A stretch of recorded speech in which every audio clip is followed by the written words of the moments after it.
Well, let's find out. We're going to be joined by Steve Gorton, Fort Lauderdale Sun-Sentinel. How many of these guys are there? What was I going to say? Panthers beat writers. Steve, how are you today? Good. How are you guys? Not too bad. Steve, first off, when word of the trade breaks, this city, everyone stops. Barbecues across the Lower Mainland. That's all everyone's talking about. What was going on in Florida? Right. Well, as Cliff was saying, that the reaction here has been quite different from what it's been up there. There hasn't been a whole lot of talk about it, frankly. Most of the talk's been still about the Heat winning the title, and now the Marlins have a hot streak. So there hasn't been a whole lot of hockey talk. What talk there has been pretty mixed. Obviously, for pretty much everyone's been sad to see Luongo go.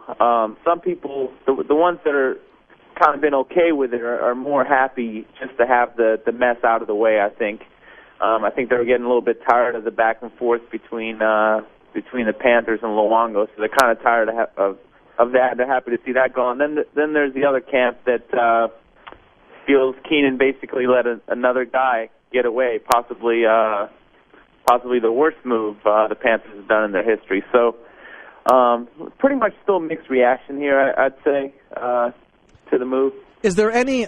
We always anticipate, I imagine, that not every team would be in the market for Bertuzzi for a variety of reasons, one of them being the baggage, the reputation, whatever you want to say. Has there been any talk of that as far as Bertuzzi coming to town going, why are we getting this guy? This is just more trouble. Or are fans not... Maybe fans in the area aren't as... And I don't mean this to slight in any sense, but is there an educated hockey fan down there that knows all that? No. Well, you bring up a couple of good points. Yeah, I mean, the average fan probably doesn't know as much about Bertuzzi's history as maybe they would up there. There are some that obviously do know, and there is that little bit of a concern. There's concern among some of the fans that bringing a bad boy down there as opposed to Luongo, who was obviously a model citizen, and there's concern about some fans. I guess there were reports up your way that he was the reason for maybe the chemistry not being great in the locker room up there. So that's the thing that I think the fans are more worried about, not necessarily the Steve Moore incident, but the fact that there were reports that him and Crawford didn't get along and maybe didn't have the best relationship with some of his teammates. So I think they're a little bit worried about that. But the feeling among a lot of the fans is that one, Bertuzzi is going to want to make a good. He's going to want to fit in with the guys down here. He knows that he's going to be unrestricted next year, so he's going to want to make a good impression. And they feel the veterans like Newendike and Roberts and Jelena are gonna basically make sure that nothing goes wrong. If it's even leaning that way. So I don't think there's that much concern there. The concern really is maybe how Ald is going to fit in and how well he's going to do.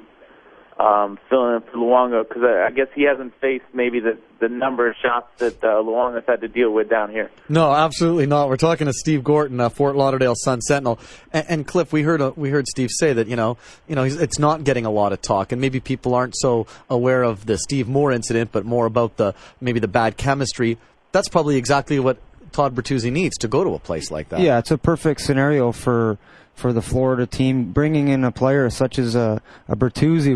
He's such a great hockey player. They're going to love when he gets out there and a big guy and make the nice moves. But both players also in Ald, this goaltender, to me, that was the toughest one when they got rid of him, because I think 2-3 years from now, if he's brought in properly, this kid here can be another Luongo.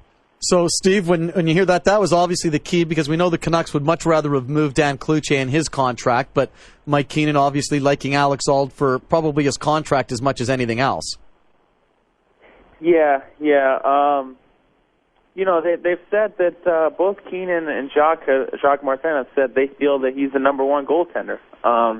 They might look to add a guy in free agency, but they've made the point they feel like Ald's their guy, and anyone else they would bring in would be the backup. So I think they're comfortable with him not only developing into a big-time guy, but they're comfortable enough to trust him this season, to make a playoff push. So Bertuzzi was saying the other day that obviously it's hard to make the comparisons as far as what Luongo's accomplished, but physically they're both big, lanky guys, so he feels like might be able to turn into the same type of goalie.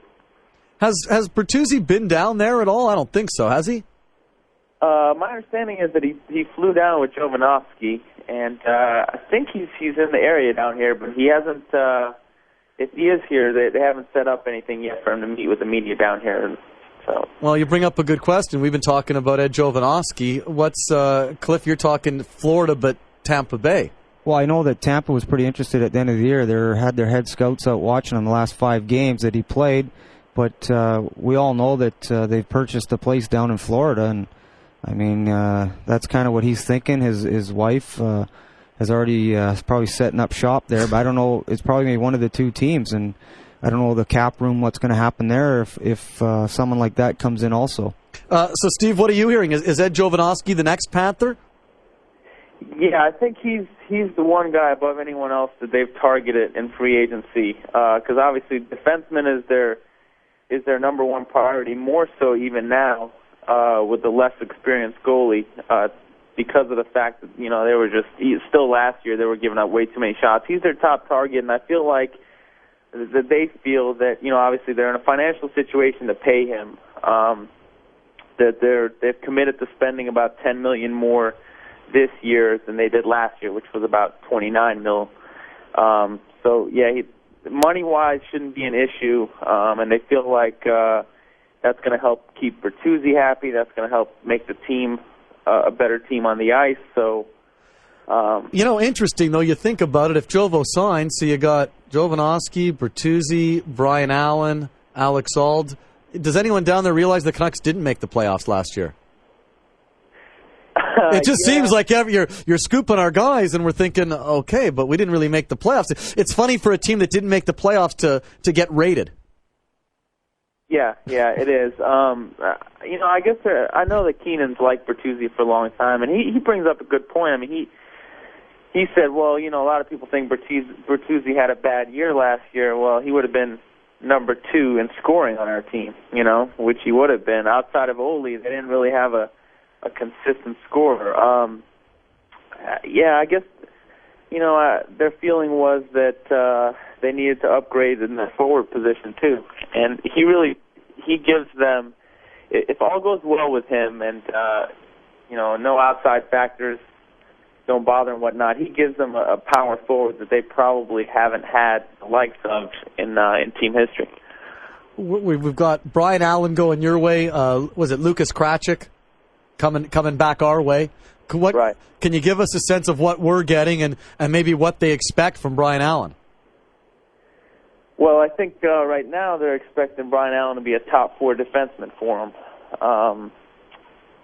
As far as Krajcik goes, I think, a lot wasn't made about sending him, but I really think that's going to be a good pickup for the Canucks. I mean, they may have been better off the Panthers parting with an older defenseman like Sean Hill. Krajcik is a guy that for most of the season played regular minutes. I think he only missed like 2 of the first 65 games or so till he got sick, and then that kind of cost him a little bit because it dropped him out of the rotation. The Panthers were winning, and they really didn't want to mess with their chemistry, so he stayed out for most of the rest of the season. But like I said, he's a pretty good skating defenseman that has some offensive skills. Probably needs to develop a little bit more as far as being able to play on the point and the power play, but he definitely has a lot of potential, I think. And one last thing, as far as Saturday goes, the day after the trade, what was the front page of the sports page in the newspapers? How far was it? Was it front page sports? Was it buried? Yeah, well, it did make the front page, but it was off on the rail. I mean, obviously the big story here was the parade of the Heat. Right. But it did make it out on the front pages. So, I mean, it's still pretty big news. I mean, I think looking back, it's still to be decided, but looking back a few years from now, it may end up being a big mistake for the Panthers to have given him up. I mean, I still feel like, you talk to both the Panthers and Luongo, they felt, it ended up being a matter of millions, $1 million here, $1 million there, and they really could have gotten it done. So we'll see, but I think it'll turn out to be a bigger story than maybe it was initially. Well, listen, Steve, thanks so much. We appreciate your time and your insight, getting a little bit of a different perspective. All right, thanks a lot, guys. Thank you. That's Steve Gorton, Fort Lauderdale Sun-Sentinel. So you're not surprised that it's not really no not one's at all. talking about it? I'd like to comment on the trades. I mean, it's something that you're going to see, I think. It can go either way. I mean, they're getting some great players that are going down there to fill some holes. If they get a guy like Jovanovski to sign up, all of a sudden they're stronger there. The Canucks are definitely, this goaltender is an outstanding goaltender in Luongo, but yet it's all determined on how they play and how they fit into their team. And only time's going to tell, and that's why everyone out there is going to start tuning in and watching both teams now. Florida play, and now Vancouver, of course. I know. All of a sudden, a lot of people want that NHL package because you're going to want to see the Panthers on a regular basis just to see. I will. There's no doubt I want to see what happens, how they gel. Well, especially if all of them are down there, too. Jovanovski goes down. Who's not going to want to see the Panthers play They would be an entertaining style team. Can they gel together as a team? I think that's what's going to happen there. But here in Vancouver, which we really care about, obviously, is we have to find a way to be consistent, but also just have that work ethic that, much like that 94 team had, that every game they play hard regardless of the score. We're going to open up the phone boards on the other side at 280-TEAM, 280-8326, star team on your cell. Just before we get to the break, I'll tell you what. Al, you can have kick at the can before we go to break. Al, go ahead. You're on Team 1040. Hey, Cliff, it's an honor to talk to you, man. Oh, thanks. Yeah. Actually, I got this videotape of you when you were in St. Louis and playing Oh, thank God game. you said he was playing hockey. I was getting a little nervous when you said you had a videotape. Yeah, and you were playing against the Vancouver Canucks. The coach was Jacques Martin. Yeah. And the top two centers were Doug Gilmer and Bernie Federico. Yeah. Yeah, and I think Howie Meeker was announcing the game, and he was like... That's making me old, yeah. Yeah, and he was like impressed with your shot, and it's I don't know, it's very impressive. I also got this other tape of you when you were when you played in Vancouver. It was against the Maple Leafs. I think you got 3 goals that game, 2 or 3 goals, and you got a wraparound. I don't know if you remember that. I don't know. You know, as I say, the fans remember every goal you scored. It seems, yeah. Yeah, it's your first game in Toronto. It was in Toronto. But anyways, I have a question for you, Cliff. Who's your favorite coach? Pat Quinn, Jacques Lemaire? And my other question for you is, what's your take on Luongo? You played against him. What can the fans expect? Thanks, Al. Appreciate the call. Well, I think to start off, my favorite coach is it would be a combination of the different guys. I tried to get whatever I could from them to help me play better, learn from them. Jacques Lemaire was absolutely amazing. He was like playing chess all the time. Does anyone command more respect than him in a room? When you think of the games he played in? 11 Stanley Cups. It's tough, but he's a very honest guy, and he puts you in situations that you're good at, and he puts you in situations that you don't even know you're good at, and then it works out for the best. And he won't put you out when you shouldn't be out there. But I enjoyed playing for him. Pat Quinn was a guy that gets deep into your heart and makes you play for definitely the right reasons. And if you can't play for those two guys, I don't think you should be playing. Well, I think, in terms of how you dealt with him and he dealt with you, that's a relationship that he's probably better off talking about than me. But, when people talk about his performance is what I'm talking about more than anything. His relationship with the media, that's what you guys can talk about that all you want. But even some of the teams, everything kind of seems to blend together. Even some of the teams I talked to took on the media slant, and that there's a guy that do, and a lot of us do, that if he was scoring, other teams scoring. So it's not a situation where the player wasn't inconsistent. He was. I told you that during the year. But he also played at a high level at various points of the season, and I think he proved to us that he can still do it. So I wish him nothing to do the best as I do with Alex and Bruno. And with that, the Todd Bertuzzi era in Vancouver is officially over. We have long talked about how much Todd Bertuzzi has done for this franchise, and Todd Bertuzzi, at one point, who was thought to be the best power forward in hockey, is now a Florida Panther. Thanks for joining us, everyone, on this edition of Sports Talk on a Friday night. And, boy, I'll tell you, I bet Dan Russell was sitting in this chair tonight, because this is a great day to talk sports. Todd Bertuzzi to the Florida Panthers, going with him, Brian Allen, coming back the other way, Roberto Luongo, the goaltender that everybody in Vancouver has wanted. Goaltending has been such a topic of conversation in and around this hockey team, and that appears to have been addressed. Roberto Luongo, along with defenseman Lucas Krajicek, and a 6th-round draft pick on the way to Vancouver in exchange for Todd Bertuzzi. And Alex, unbelievable. The deal is finally done. This deal, as the NHL draft approached, Todd Bertuzzi's name started getting back to the forefront of trade talks. Luongo, he's been rumored for the last 2 years. It's been such a long saga for the Florida Panthers in their pursuit of trying to sign Luongo. Finally, 2 names are moving cities, and finally, we're talking hockey again. We're talking Vancouver Canuck hockey again. This deal is finally done, and we will hear about this from all angles. You just heard from Dave Nonis. We will hear more from Dave. We're in the show. Earlier from Mike Keenan. We also had a chance to talk to Pat Morris, who is the agent for Todd Bertuzzi, Gilles Lupien, who is the agent for Roberto Luongo. They will all join us later in the show as we dissect this deal from every angle. If you're a Vancouver Canuck fan, are you happy? And you will get a chance to give us your opinion. The numbers later in the show will be 928-9898 or star 9898. Again, Todd Bertuzzi gone, Roberto Luongo here, then they were yesterday. And this deal will have a number of ramifications because you just got rid of one of your top 4 defense. You've just freed up over $5 million in salary cap. So now what do you do? Does this mean the Canucks can sign Ed Jovanovski? Does this mean the Canucks will trade Dan Kluge for $2.2 million backup goaltender? Is probably a little bit rich. What will the Vancouver Canucks look like come opening day? Wow, absolutely amazing. We've talked so much about Todd Bertuzzi here over the last really 4 years, probably longer than that. Since he came here, Todd Bertuzzi has always been front and center. Going back to when he first got suspended for 10 games. Later, when he became one of the best power forwards in hockey, if not the best power forward in hockey. Really one of the best players in the game. Then all of a sudden, on March the 9th, 2004, it all went terribly wrong. It happened right here at GM Place, and immediately after that, Bertuzzi got to sneak. When he came back, he wasn't the same player. Yes, he finished with 71 points. But everybody who watched Bertuzzi when he was at the top of his game knows that he will play not the same player. He teamed again every now and again. Become that player again. Mike Keenan believes he will.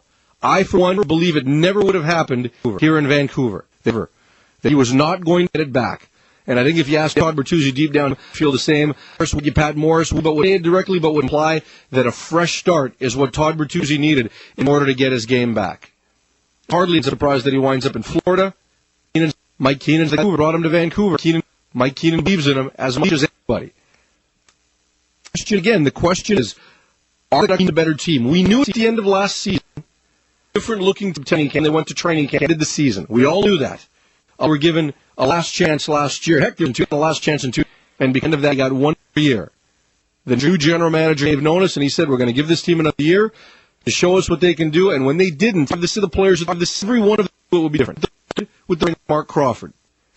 Step 2 was the trade of Bertuzzi. And I applaud Dave Nonis for having the cojones to pull the trigger on one. Right? Because Bertuzzi, that happens.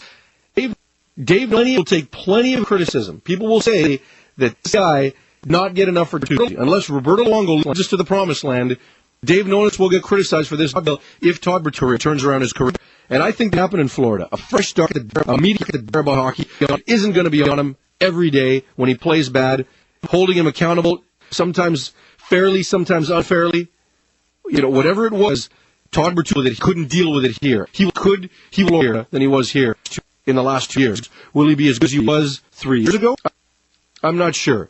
But either way, if it happens, Dave Nonis is huge to a huge amount of criticism, and I applaud Dave Nonis for having the cojones to pull the trigger and to deal with that situation. Roberto Luongo, outstanding regular season goaltender. Absolutely outstanding. But the question is, has he done it in the playoffs? Well, no, he hasn't. Because the Florida Panthers haven't been in the playoffs. So the question remains, is this guy good enough to get it done in the postseason. I mean, you look around at goaltenders. Marty Turco is a prime example. Here is one of the best goaltenders in all of hockey. Absolutely stands on his head. The regular season. Playoff time, he's never been able to get it done. Had a chance to cover the Dallas this year during the playoffs. And the amount of thunder that he was under, you could feel it. Dan Kluch has been a great goaltender during the season. Come playoff time, something changes. So, going to be ultimately how this trade is judged. It's not about how Bertuzzi is in Florida. It's about how the Canucks will be with Luongo between the pipes. It also likely means the end of the Dan Kluch era in Vancouver. Appears talking to the media about the Todd Bertuzzi question. Let's take a listen. It looked like we were in a position where there's a deal to be made. Like you always want to try to get it done as soon as possible, and didn't feel like it was a micro where either Mike or Michael wanted to wait till tomorrow. Why do you want to do this deal? It will change the season. And, if you're going to make some changes, small ones aren't necessarily ones that you need in order to change the look team. We got a level goaltender and a very good young defenseman, but we have a lot too. It's a deal I think that should work for both teams. I think Florida's a much better team with these. I think that we've changed the way we look. I think we're a better team. So both situations work out for all the players involved and for both teams. Me? Pardon me? I personally a lot of time for Bertuzzi. I know that it's been a lot of people have questioned him, and it's been a difficult time the last season here in Vancouver.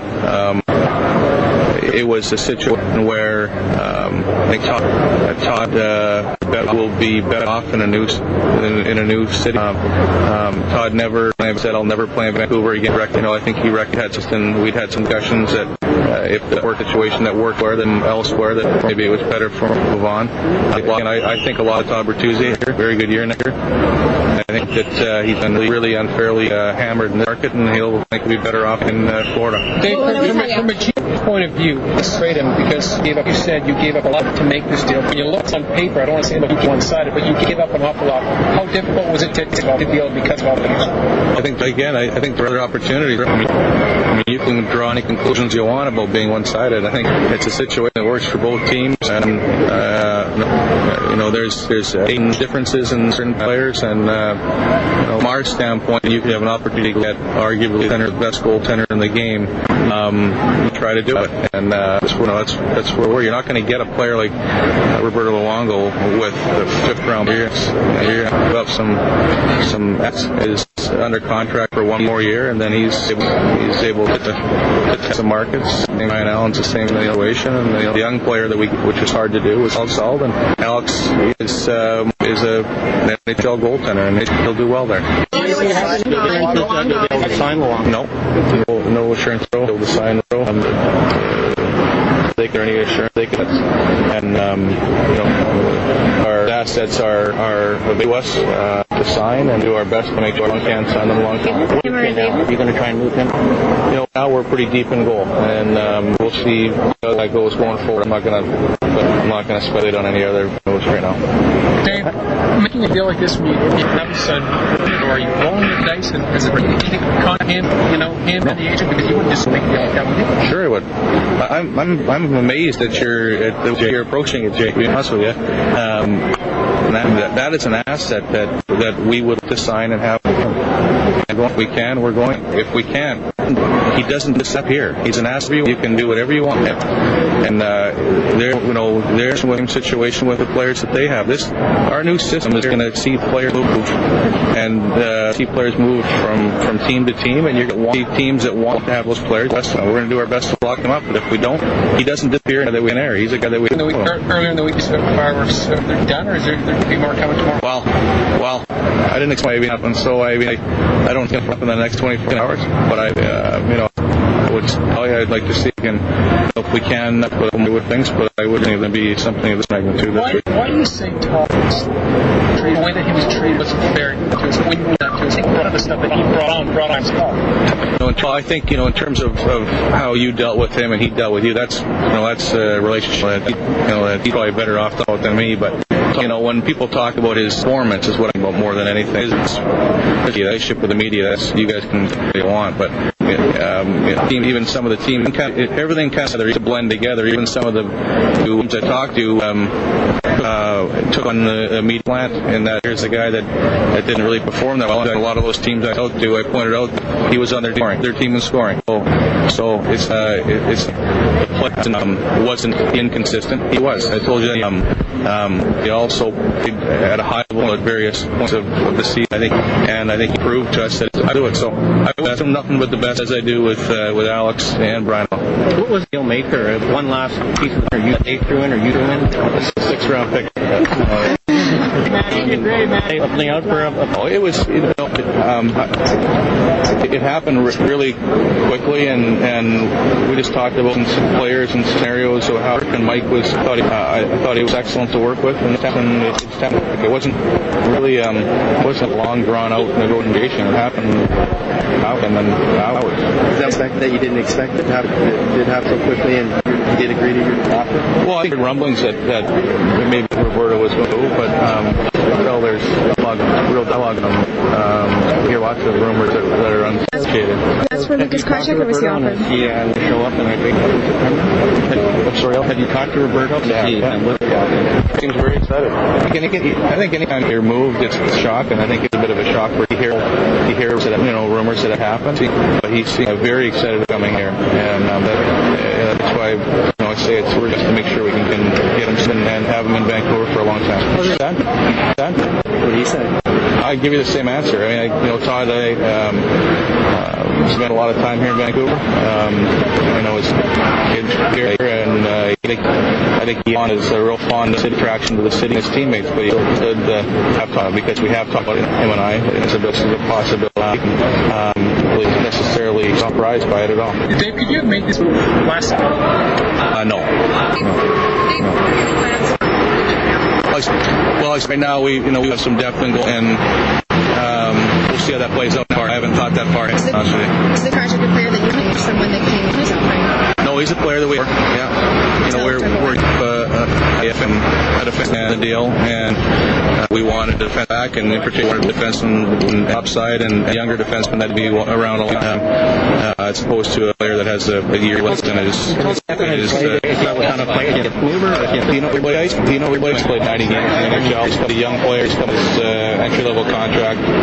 He played for the World Czech Club, the World Championship. He's a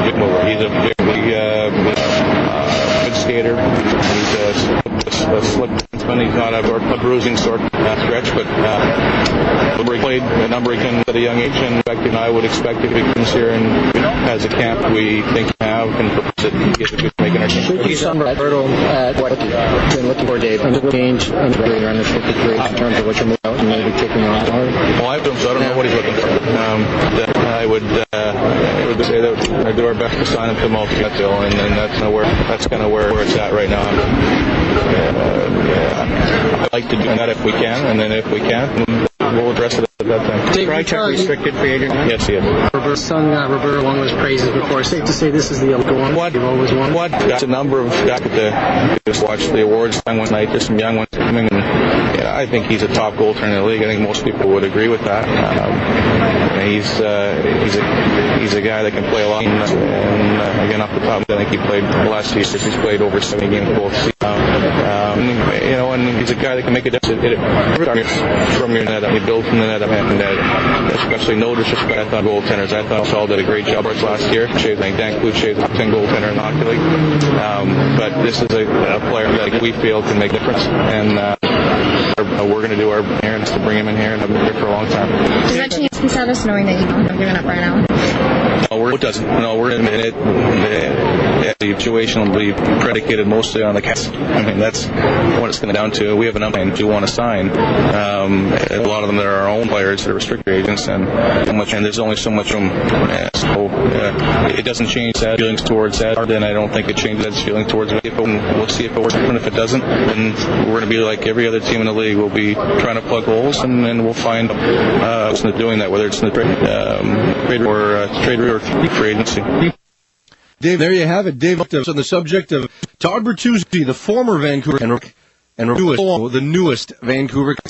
And this is a monumental day in Vancouver hockey history. There's no way to understand because this team is really different today than what it looked like. We'd like to come back. We'd like to hear your phone calls. 280-9898 star 9898. So what's the 177? What? 99898. There you go. 187-9898. Remember our line up here. I'll remember it soon enough.